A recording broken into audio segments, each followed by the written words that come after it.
Hi, my name is Sarah. We're going to talk some blind prog, in this case, a literary analysis of blindness and disability in Final Fantasy XIV.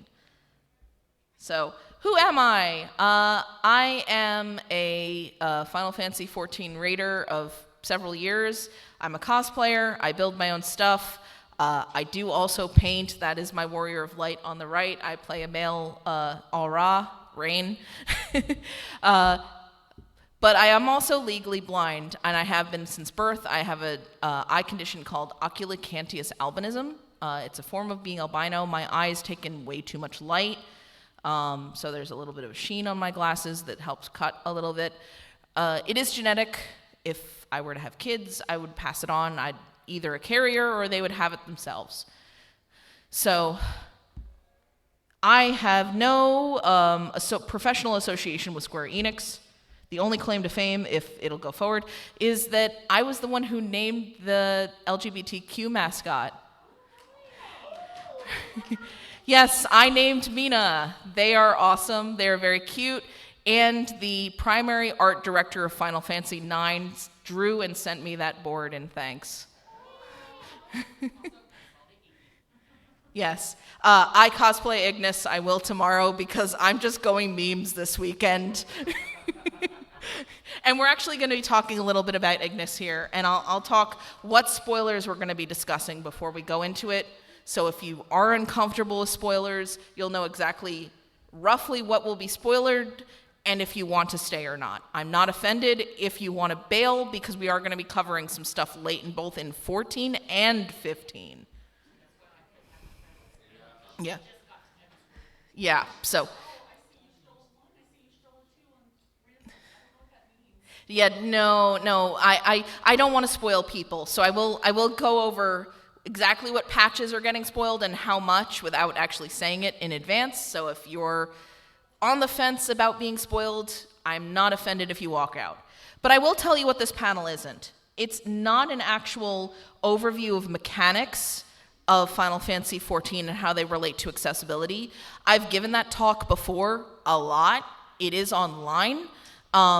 The best recorded version of that, if you are interested in seeing it, is on LunarCon's page. So LunarCon has a YouTube.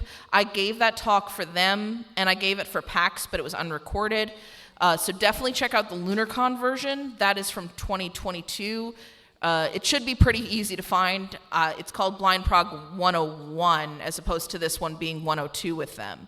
I gave a much shorter, condensed version of that talk at LunarCon last year, but this is going to go into a lot more detail.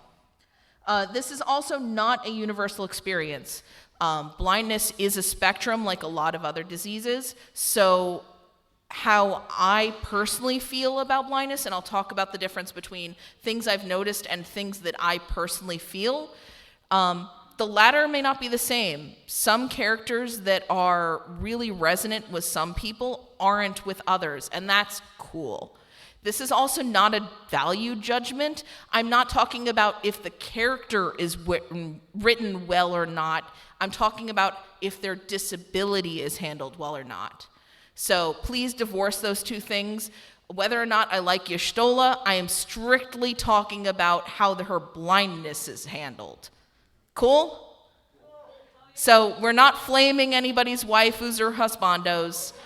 If I say something negative about how their disability is handled, that doesn't mean I hate that character. Yeah, you go on what once was Twitter. And have that flame roar. Yeah, unsundered Twitter. And last but not least, again, I'm legally blind. I'm not offended if you leave, but I can't see you if you're not in the very first 2 rows. Beyond that, you literally do not exist. If you want to stop me for any reason, do not raise your hand. I will not see it. We are not in elementary school. You have every permission to shout at me. Cool? I can't hear you shouting at me. Yeah! So, one other thing that we're not discussing. So, I do not have a physical mobility disability. I don't feel comfortable talking about Arnvald. I think that is better suited for someone who is a wheelchair user. And again, terminology is important. Wheelchair bound is not a good term to use because that community does not like that term. In the same way that visually impaired people are totally okay with visually impaired, but you don't use impaired if you are talking to someone who is deaf or hard of hearing. You use deaf or hard of hearing. Using language that that community prefers is always the best way to handle it. And on that note, I don't use a wheelchair in my daily life. There are instances where I do, and I'm actually going to talk about that in a little bit. But because I am not a wheelchair user, I don't feel comfortable talking about Arnwald. We're going to strictly work about disabilities that I can touch, which is disability as a general idea, blindness specifically, and a couple of fantasy disabilities that don't have any correlation to real-world disabilities. But other disabilities, headcanons are great, but I'm only going to be talking about stuff that's directly addressed in the text and stuff that I personally, as a blind person, feel comfortable talking about. If there's someone out there who is a wheelchair user, I would love to hear your opinion on all are involved because I don't feel comfortable making that opinion on somebody else's behalf. Cool? So what is this? We're going to be talking about the things I just discussed, disability as a generality, blindness specifically, and also possibly some fantasy disabilities that don't have any real-world correlation. And here's your spoiler warning for you to walk out now. I'm going to be talking about things up to 6.1, which was a little over a year ago. I'm going to try to only focus on things directly related to disability and not general plot. And I'm also going to be despoiling basically all of Final Fantasy XV to touch on a certain point as well. Everyone cool with that? If you're not, now's the time to get out of here. Cool. All right, so in order to talk about blindness, let's talk about the US tax code.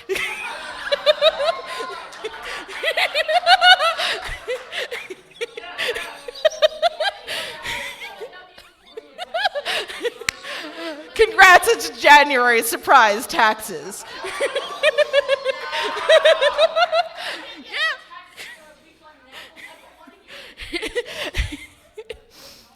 All right, and someone's walked out. I've done my job.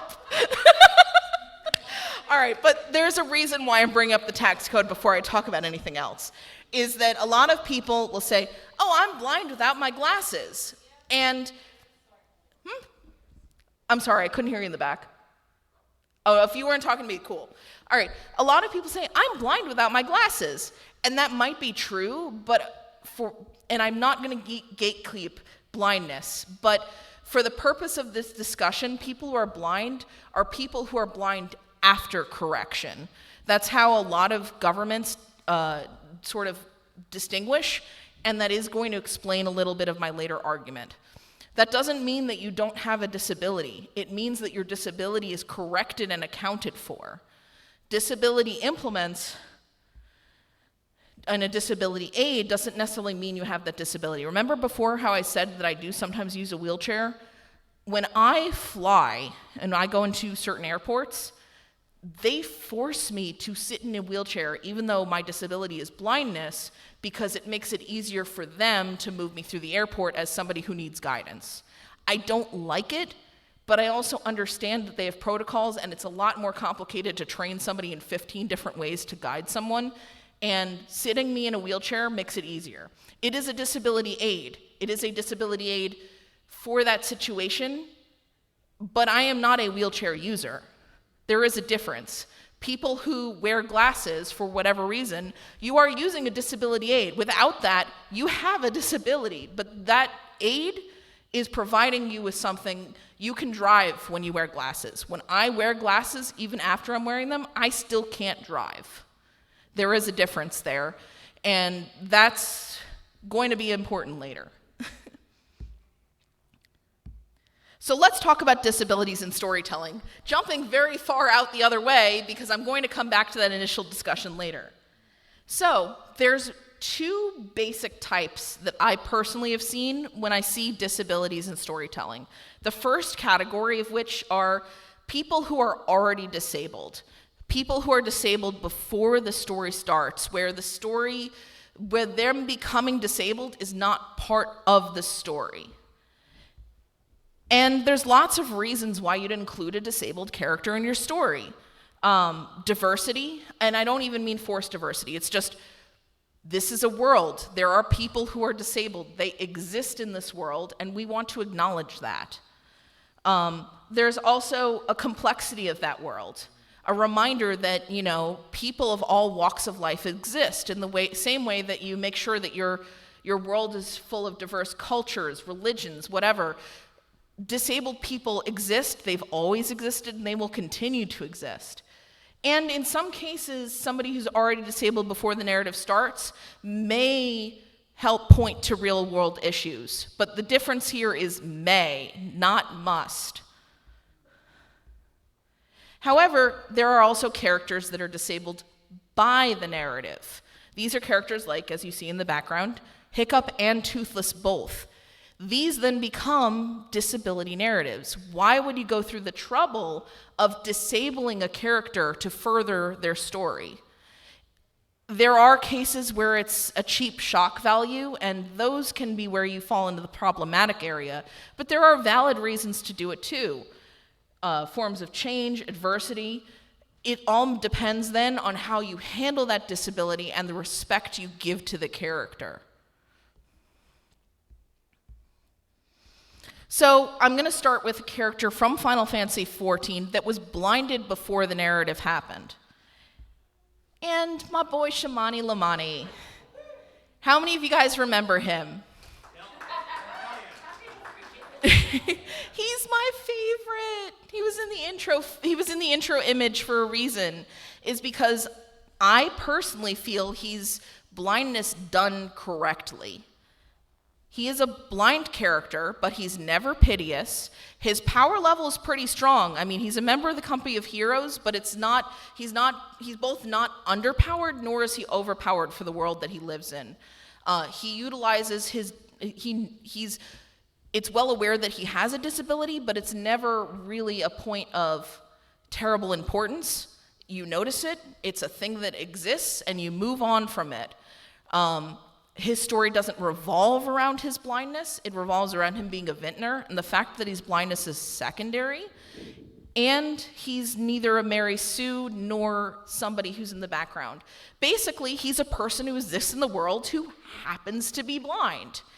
And I, as a blind person, when I discovered this character, was like, hey, that's cool. He's a guy, he has a trade and an income, he has a really interesting past. He's actually pretty powerful, and going back to those up to 6.1 spoilers, he ends up fighting later on again in the story, and he's competent. He's not overpowered, underpowered, he's just, for his power level, he's decently strong. He was a member of a band of mercenaries. That's what you would expect. That's disability, I think, done right, and I don't really have much else to say about him because there's nothing to nitpick here. He's not perfect because he's kind of a small background character, but there's really nothing as far as his disability is concerned that I have to pick apart. Honestly, if you don't even read the text and just keep going, you don't really know. You don't, but he does bring it up, and you can ask him about it. But it's not ever seen as, again, it's not piteous, it's just, hey, I happen to be blind, I make wine by smell. Cool, awesome. Exactly, it's not his whole story. Blind people, yeah. But here's a character where that does become a big plot point, and yet, at least for me, it felt like it was done right. And now we're going to talk about Final Fantasy XV for a moment. Ignis, my boy. Now, from what I've heard, because I haven't played the DLC, I've heard the thing about his blindness gets really kind of funky, so I'm only talking about base game here. What I've heard is kind of not great, but that's DLC, and as someone who hasn't played it and it's not part of the main text, I'm not going to touch on it. I'm just going to touch on the base game. I've heard really weird things about it. Yeah, again, I haven't played it, so I can't comment. I'm only commenting on base 15. I will go back and play it just so that I can make a better, more informed opinion. But as far as base 15 goes, he's also pretty good. He does stumble a lot when he's first blinded, but he's not someone who was born without sight. He had to learn how to use it. That's kind of normal. Like, you're literally seeing him within the first couple of hours after he's blinded, not days or weeks or years later. That's an understandable level of stumbling. He eventually does learn how to work with his disability when the time skip happens. I will tell you, when that cooking menu reopened, for those of you who haven't played 15, Ignis is your cook. He's the one who does all the cooking for you. After he becomes blind, you go to a campfire where you'd normally cook, the menu opens, and the only things available to you are instant items. But bread and instant noodles, that's all you can make, and rice balls. Because your one person who knows how to cook just recently stopped being able to see. Like, how much could you do? Like, say you lost your arm tomorrow and you only had one. It's a little different if it's literally yesterday versus 10 years ago. There is a 10-year time skip.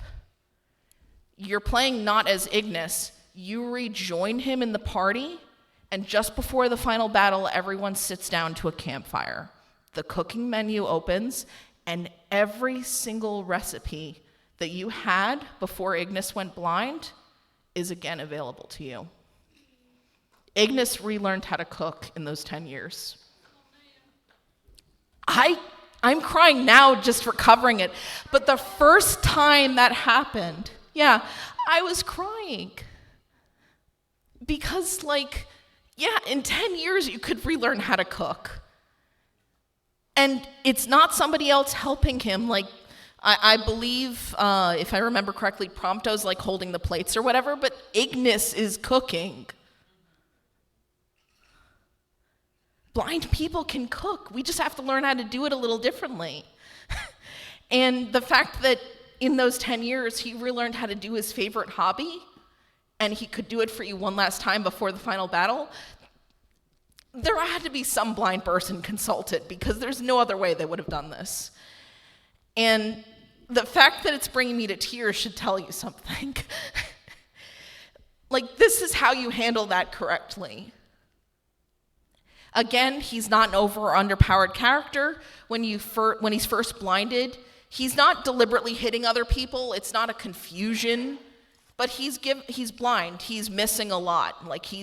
His ability to hit has gone down. If he managed to strike an enemy with his knives right after he's gone blinded, he does the normal amount of damage, but he's missing a lot. Again, understandable. He has just gone blind.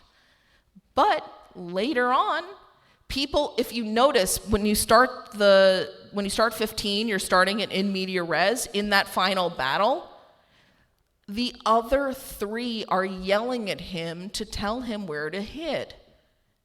And you don't know he's blind in that opening scene. You only realize that when you're going back to play it at the end of the game. That's really cool. Again, they're not shouting it out. They're not saying, hey, blind guy, hit here. But it's his friends knowing where his limits are to give him a hand, which is really neat. So now we have to talk about Y'shtola. And I'm wearing this for the memes. She's not my favorite character. I normally cosplay Gra. Y'shtola has problems. And again, I'm referring specifically to how her disability is handled. We're not talking about her character as a whole. It is a dope staff. So remember when I started with the tax code? This is where it comes back. Remember, Y'shtola reads regular books, and she's blind. Because she has this thing called aether sight. But, if she's reading normal print-sized books due to her aether sight,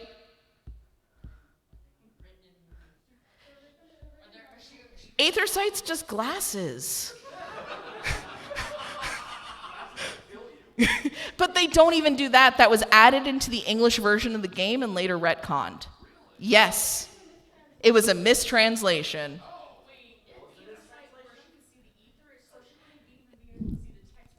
That's exactly it. I was going to go into that. So here is where we're going to start tearing this apart. Again, not her character, just how her disability is handled.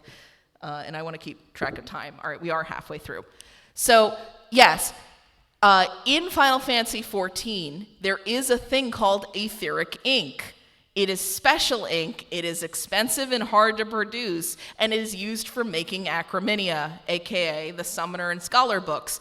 It's discussed. If you do the Goldsmith questlines, you actually both make it for you make it, you actually go through the process. If you do goldsmithing in game, the only way to make those books is to be an alchemist. Sorry, not goldsmith.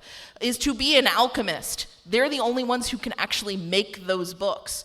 In the 1 to 50 quest line, you make your first etheric ink. They go through the whole process of, hey, you need this special ink to, make etheric patterns on paper.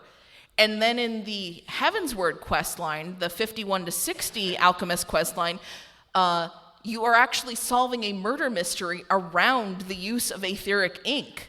Go back and do your crafter quest lines. There's some really cool stuff in there.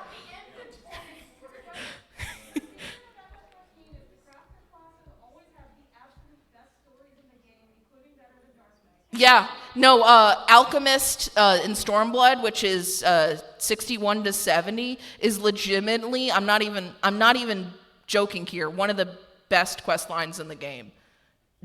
Go do your Alchemist quest lines. 1 to 50 is debatable. Some people love it, some people don't. But 51 all the way to 70 is solid. Anyway.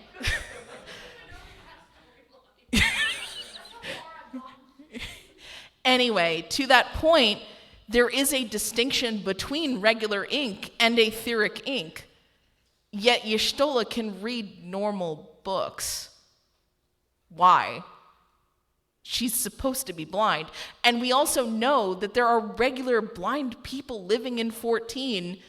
They don't have aether sight. This is a Y'shtola thing.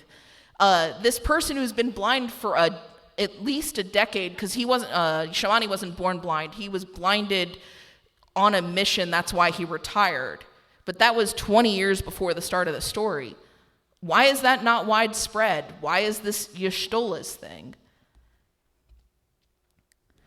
And this brings me to some of the most common tropes I see in media involving blind people, not just in 14, but in general. The first one being that blind people trip on everything. I'm sure you've seen, I had to remember which order it was because there's no picture here and I can't really read it in my own slides. You'll see this in a lot. I remember this old episode of Charmed where one of the characters goes blind and she's just tripping and flailing everywhere, even though it's been a week later. It takes only about 6 to 12 weeks for a blind person to completely learn how to use a cane. If you're blind for more than 6 weeks, you shouldn't be tripping anymore. Now, here's the other thing, though. From the first time we meet Y'shtola when she's gone blind, she's not tripping at all. So she's gone the other way. If you've been blinded, there is that adjustment period. That's why I think Ignis is a much better representation. Is he tripping? Yes, but in a reasonable time frame to do so. Yeah, also in a swamp. But I mean, even then, I'm a cane user. I learned how to use it in about a month.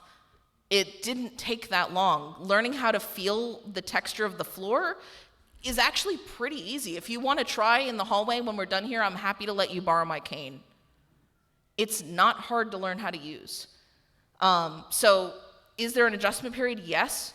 Is it instant? No. Is it 5 years? Also no. And I don't think that Hollywood in general and most games have gotten this period correct. The second one is Y'shtola's eyes turn white when she's blind, which makes no sense because there's very few diseases where that actually happens. This is the one time I will rag on Toph. I think Toph's earthbending is mostly okay. She has reasonable limitations on what she can and can't do. But the white eyes thing doesn't make any sense to me because, yes, there are blind people with white eyes, but there's a very short list here and you can see what they are.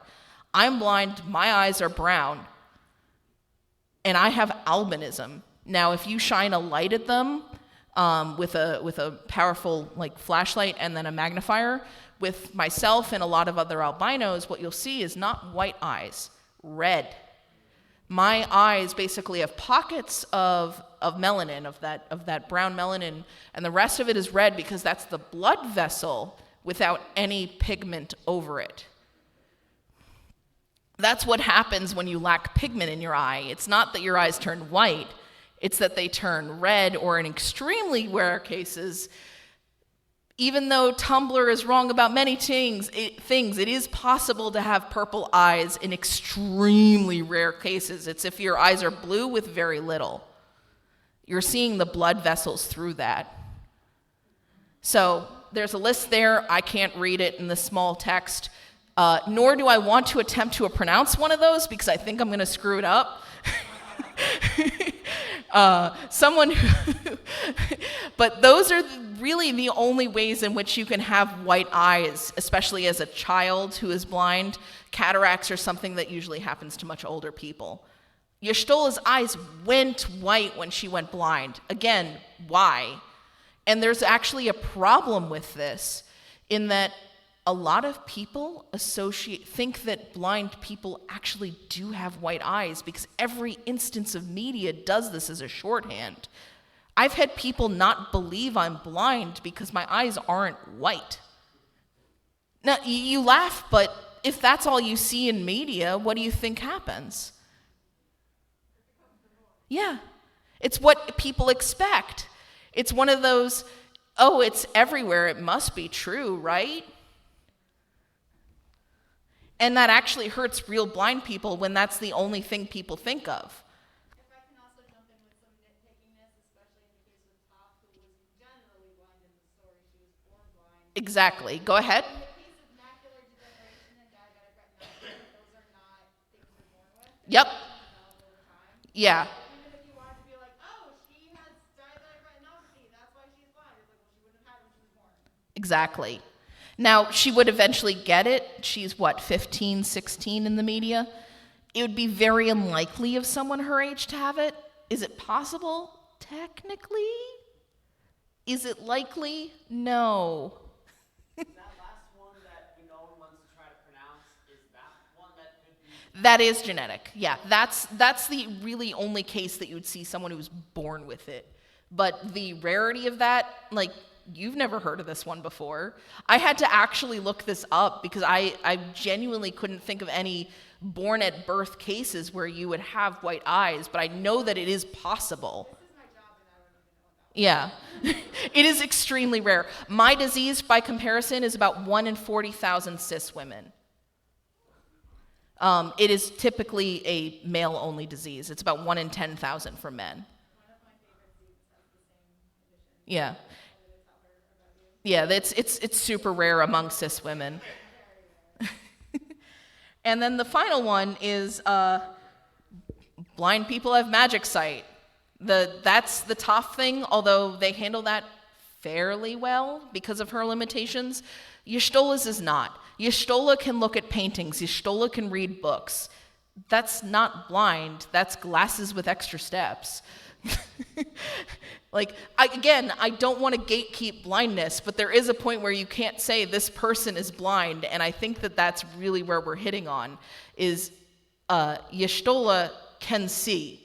She sees slightly differently, but she has, air quotes, normal vision. And yes, these writers are cowards. You don't need magic vision. You don't need to be able to see out of your familiar. There are ways blind people navigate. Just work with that. There's some really cool things we can do. By the way, you as a human can learn how to echolocate. That is absolutely a thing you can do. Yeah, with reverb. It's really neat. Google human echolocation. There's your way to navigate without being able to see if you want someone to move quickly. People can echolocate while riding a bike. It's wild. I've not learned how to do it, but I know that it's possible. It's super cool.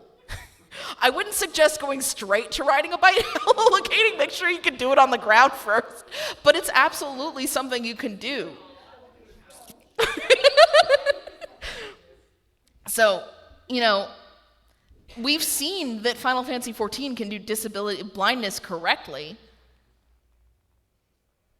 but they can also do disabilities correctly if they're not real ones. And I'm going to talk about one of the best examples of gameplay and story integration and one of the best examples of disability in 14. And how many of you know what's coming? This is Thancred. Thancred is disabled. In this world, everyone can manipulate Aether except for the Garleans, and that is a specifically known fact in the same way that, certain disabilities are genetic. They're, within a community. My disease is genetic. There's one form of my specific form of albinism, ocular cantius albinism. There's 5 types. Type 5 is only Japanese people get it. A lot of genetic diseases stay within communities. That's basically what the Garleans have as well. Sorry, I went backwards. Thancred gets it by taking a swim in the life stream.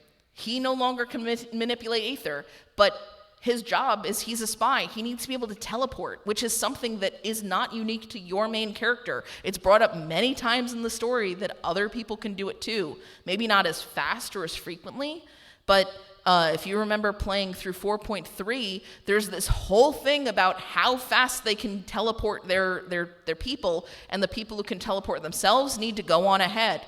Thancred can't do that. Thancred can't teleport because he can't manipulate Aether. Neither can the Garleans, and he loses it. And yet, he ends up figuring out how to work with his disability. His disability doesn't go away, but he learns how to manage it. For those of you who play with the trust system and have Thancred as a tank, in Shadowbringers, if you don't have Reen in your party, he can't use any of his cartridge abilities because they're all etheric. They are completely locked to him. The only way that he will use them is if Reen is in the party with you and there's actually dialogue for that. It's wild. Now, what happens at the end of Shadowbringers and Reen isn't there anymore? It's also mentioned in the story. If you talk to Urianger, he has mentioned that he's learning how to do it too. By the end of 5.3, Urianger, Y'shtola, and Graha all learn how to do it.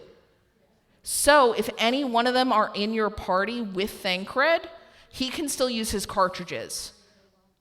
If they're not, as long as one of them's there, he can do it. You basically have to make a party of yourself, the twins, and Estinian, and Thancred, like one set of 4 out of the 3 of those.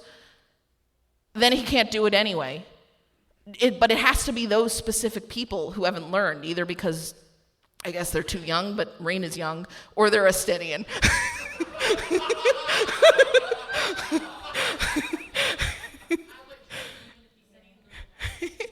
But it becomes easier to make sure that he is someone who can do cartridges as things go on, and more people learn how to accommodate his disability, but it's not gone. You can still end up in a situation where he doesn't have assistance, which is cool. That's really cool. And the game doesn't tell you this. And it doesn't say, if you have these people in your party, Thancred can do this. If you don't, he can't. It's just, they mention, there's a mention, hey, Reen, can you recharge my cartridges for me? And after that, the next dungeon is both of them in it. It's the 73, the one with all the Fuoth. I can't remember the name. Don Meg, thank you. That's when it's first brought up. And then it's all incidental dialogue after that. It's integrated right into the story. Also, getting Thancred places becomes a huge problem because he's the only one out of the Scions who can't teleport. Even Estinian can teleport. He teleports on ahead to Thavnir. You go the slow way out of respect for Thancred, which is really cool. Like, you're commiserating with a friend. It's neat. And yet Y'shtola. Like, they did the fantasy disability pretty darn right. So, oh yeah, I talked about Gunbreaker already. So, air quotes, fixing Y'shtola. What would I do? I wouldn't. It's already 6 expansions in. It's already locked in. There's really not much we can do at this point. I don't think it's worth going back and messing with the story. I would have liked to have seen it happen, but that should have happened when she got blinded in 3.0, not now. So you would say, like, no, because her ether side is powered by her using the magic and she's killing her. She isn't, though. This is a mistranslation, and it was retconned. This was, so someone in the front row had said, oh, it's killing her. No, that's only in the English version, and it was retconned. It was a mistranslation. It's not. It's just making her a little tired.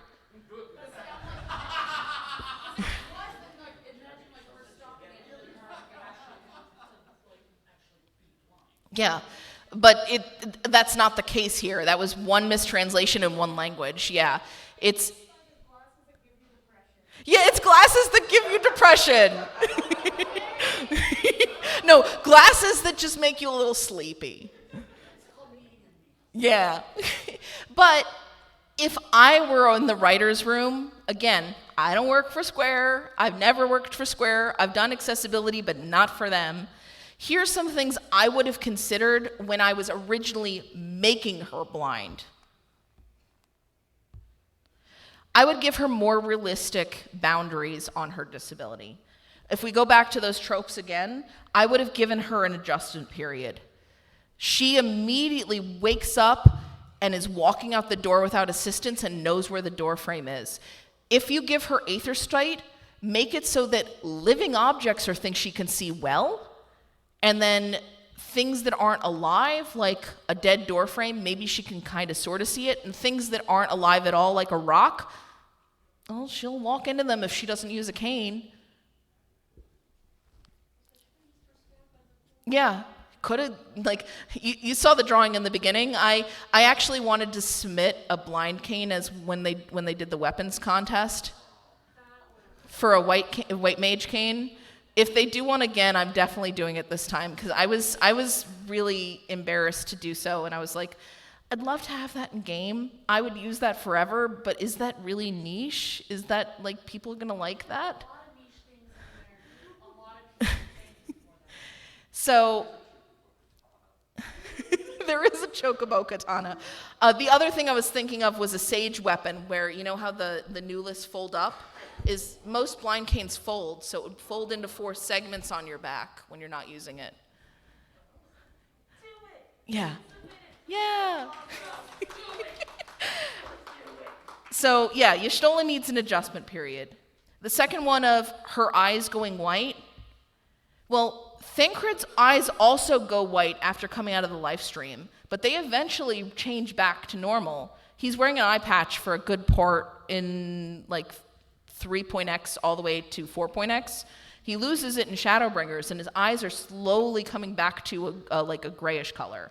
So his eyes do go white like Y'shtola's does, yet Y'shtola's eyes are still white and his aren't. So that's even inconsistent within the narrative. That doesn't make any sense. If both of them were affected by the live stream, why did his eye color come back and hers didn't? But still, like, by the time that his eyes had come back, she hadn't gone through it the second time. That was after. She wasn't in a lot longer than he was, though. Was she? Yes. He popped out, and then we had to go rescue him. We had to go rescue him, but we got her back first. Yeah, She was the first one. We got her back in 3.0. We didn't get Thancred back until 3.x. Yeah. He did pop out on his own, but we don't know how long the two of them were in there. Like, there's no frame of time. He could have been in there shorter or longer. There's no way to know. We got him back second. Yeah. You know, trying to figure out how am I going to put together an outfit to get back to Yeah. heard about what's going on. But even then, it's been how long since Shadowbringers? Yeah, like at this point, why has her eyes stayed white when his have gone back? It's just, it's inconsistent in the narrative. Yes, she's gone through twice, but the second time she went through, it was only her soul, not her body. Because she was in Shadowbringers in the first, and that was just her soul. Her body was back on the source, so was Thancred's. Yeah, exactly. Like, it is a nitpick, but it's just a confusing one because they made the blind person maintain the white eyes. It's just, again, one of those things of like, on its own, it's fine, but when you constantly have the same misconception about somebody's disability over and over, that's when it becomes a pattern. And that's what I'm pointing out is like, this specific instance it's not bad, but when every single form of fantasy media does the white eyes as a shorthand for blindness thing, that's when it's a problem. And last but not least, what I mentioned before about making Aethersight more selective. Aetheric ink exists. If we want to write a book to Y'shtola, we have to go through the process of doing that. If she opens a regular book, it's regular ink, regular paper, she would just see blank pages. That's what she should see. That doesn't mean that she can't read books, but they would have to be books written with Aetheric ink, which again, exists in this world. It's just more rare. I don't want to chop someone off at the knees, for lack of a better expression, but she needs some kind of point to her being blind, or else why is she blind? Why go through the process of blinding someone in the narrative and then doing nothing with it? Again, if she was blind from the start, then she's just a blind person existing in the world, just like Shamani Lani. But they made a point of making a narrative beat of her going blind. She had a momentary lapse where she was concerned, and then it was over. Why waste that narrative potential? You've given that chip and you've done nothing with it. So that's my conclusion. Shamani Lamani was handled well, but he's pretty minor. Ignis was handled pretty well, at least in the base 15. I can't talk to the weirdness of the DLC. And Thancred was handled great. I literally have no notes. A plus to whoever wrote that whole Thancred subplot, because it's still going in the story, by the way. It's pretty cool. It is his turn. It's perpetually his turn. I am very impressed with how they handled Thancred. They didn't even have to go that hard because it's a fantasy disability. And they did. And yet Y'shtola. That is this entire talk is, and yet Y'shtola.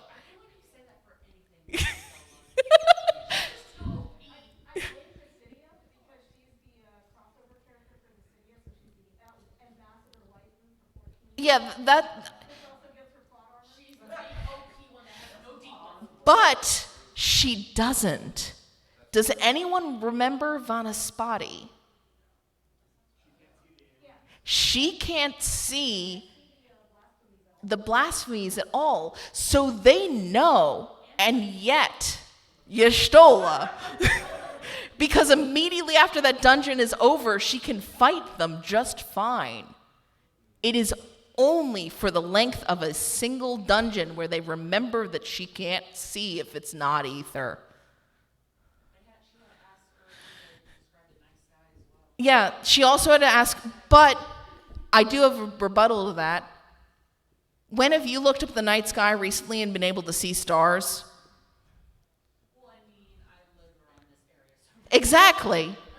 Like, they also live in a pretty major city. Mordona is pretty built up by the end of 2.x. How often do you get to see the night sky? It was, yes.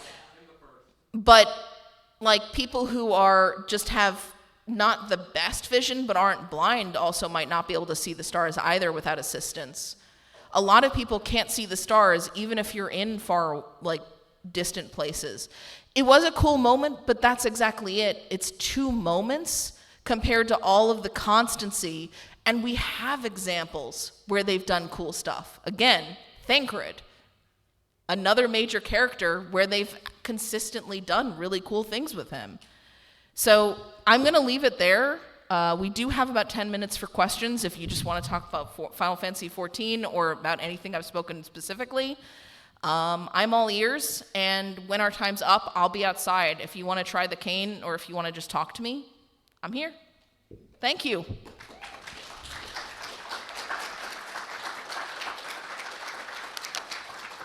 And yet, Y'shtola.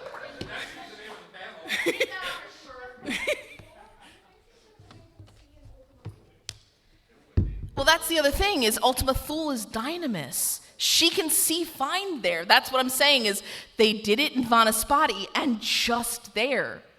She can see fine in Ultima Thule makes no sense. Exactly.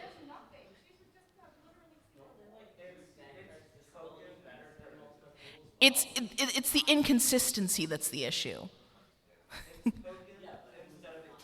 Yeah.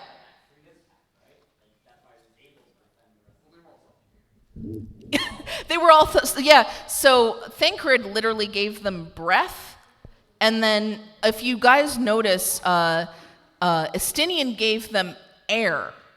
That's why none of the etheric nodes exist until after Estinian's sacrifice. They all give themselves up, and you'll see a piece of them in each of the things that are given up. Crystal Bridge. If you want to come up and ask questions, because there is like a lot of chatter here. I don't know anything about Final Fantasy. I just came in because I enjoy hearing about disability change and like how it's handled and stuff like that. As someone who doesn't play Final Fantasy, were you able to follow along and understand what I was talking about? Yeah, absolutely. Cool. There are games that I'm into that do like the whole magically, oh, he's blind, but he can see because bullshit. But anyways, I find it kind of odd that the mistranslation that she dies and she uses what is effectively an accessibility tool. Yeah, it's wild. I don't like that. I don't like it. It's really not cool. It's like, it's basically, to me, it's like saying every time somebody, like, I don't know, like fucking uses Braille or whatever, their lifespan shortens. Yeah, it was purely a mistranslation, which is why I'm giving it a slight bit more leeway, because it's not in the original text. But They made it sound so somber and everything. I'm just like, I'm waiting for something to happen with her. nothing's going to happen because it wasn't in the original Japanese. I can't talk that was what was happening up until this panel. Yeah. Part of what threw a lot of the American audience off, like, or part of people like listening to it in English, is the fact that Latoya is so concerned about Yeah. so disproportionately concerned about, oh, this is going to use your energy a little bit more, and instead she says it's using up your life force. Yeah, it's just using more of, it's making her exert more. Oh no, I have to do an extra 5 push-ups. Congratulations, physical labor.